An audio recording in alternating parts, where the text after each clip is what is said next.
আংশিক উদ্বোধনের পর কেটেছে ১.৫ বছরেরও বেশি সময়, তবুও আলোর মুখ দেখেনি শাহজালাল আন্তর্জাতিক বিমানবন্দরের থার্ড টার্মিনাল। রাজনৈতিক পট পরিবর্তনের পর দুর্নীতি দমন কমিশনের মামলা, প্রকল্প পরিচালক পরিবর্তন ও নকশা জটিলতায় থমকে যায় থার্ড টার্মিনালের অগ্রগতি। তবে জটিলতা কাটিয়ে ফের চালুর আলোচনায় আধুনিক এই টার্মিনাল। টার্মিনালটি নিয়ে আর অপেক্ষা করতে চায় না বেসামরিক বিমান চলাচল কর্তৃপক্ষ। ইতিমধ্যেই শেষ হয়েছে অবকাঠামোর কাজ, এখন চলছে ক্যালিব্রেশন ও ফাংশনাল কর্মকাণ্ড। ১৫ বছরের জন্য এই টার্মিনালটি জাপানের কাছে দেবার বিষয়ে নীতিগত সিদ্ধান্ত সরকারের। হযরত শাহজালাল আন্তর্জাতিক বিমানবন্দরের এই তৃতীয় টার্মিনালটি পরিচালিত হবে পুরোপুরি জাপানিদের মাধ্যমে। এখানে মোট ৬টি জাপানি প্রতিষ্ঠান অপারেশন এবং মেইনটেন্যান্সের দায়িত্ব পালন করবে, যার মধ্যে ২টি জাপানের সরকারি প্রতিষ্ঠান এবং ৪টি বেসরকারি প্রতিষ্ঠান। তার অধীনেই বিমান বাংলাদেশ এয়ারলাইন্স করবে গ্রাউন্ড হ্যান্ডলিং, অর্থাৎ বিমানের গ্রাউন্ড হ্যান্ডলিং এর পুরোপুরি রিপোর্টিং করতে হবে জাপানের প্রতিষ্ঠানগুলোর কাছে।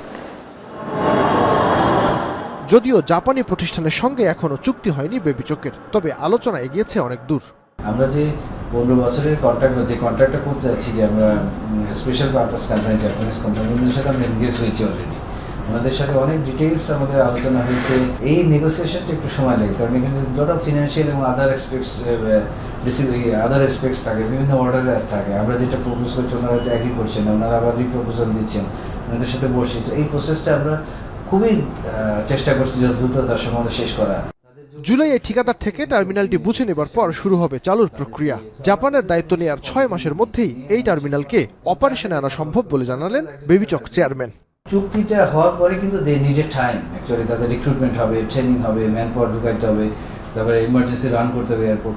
এই যে সময়টা লাগে, এই সময়টার জন্যই সময় লাগে। আমরা সবই রেডি, কিন্তু এইগুলো না করে কিন্তু আমরা অপারেশনে যেতে পারবো। অনেকে মনে করছে সবই যদি এগুলো বিল্ডিং রেডি হয়ে গেছে, কালকে থেকে operation. It is nothing like that. অনেক এয়ারপোর্ট ওয়ার্ল্ডে যারা অপারেশনে যাওয়ার পর কিন্তু বন্ধ করে দিতে হয়েছে, because they have been emergencies. আপনি নিজেও জানেন। আমরা আমাদের সর্বোচ্চ চেষ্টা করে যাচ্ছি, ছুটির দিনে নাই, আমাদের রাত দিন নেই, আমরা কিন্তু কন্টিনিউয়াসলি কাজ করে যাচ্ছি, আমরা ট্রাই করছি। অন্যদিকে বিমান বাংলাদেশ এয়ারলাইন্সও প্রস্তুতি নিচ্ছে গ্রাউন্ড হ্যান্ডলিং এর। তবে এ নিয়ে বিমানের বিরুদ্ধে অভিযোগ থাকায় তাদের সুযোগ দেওয়া হবে ২ বছরের জন্য। এই ২ বছরে তারা যদি যাত্রী চাহিদা পূরণে ব্যর্থ হয়, তাহলে সিভিল এভিয়েশন বিকল্প হিসেবে আন্তর্জাতিক গ্রাউন্ড হ্যান্ডলিং কোম্পানিকে নিয়োগ দেবে।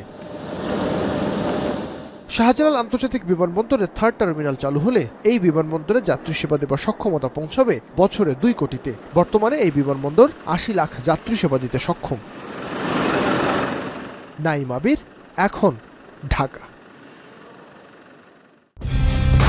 কালার এক্সপার্ট, জর্জ স্যাপ এবং মাইল্ড অন হ্যান্ডস টেকনোলজি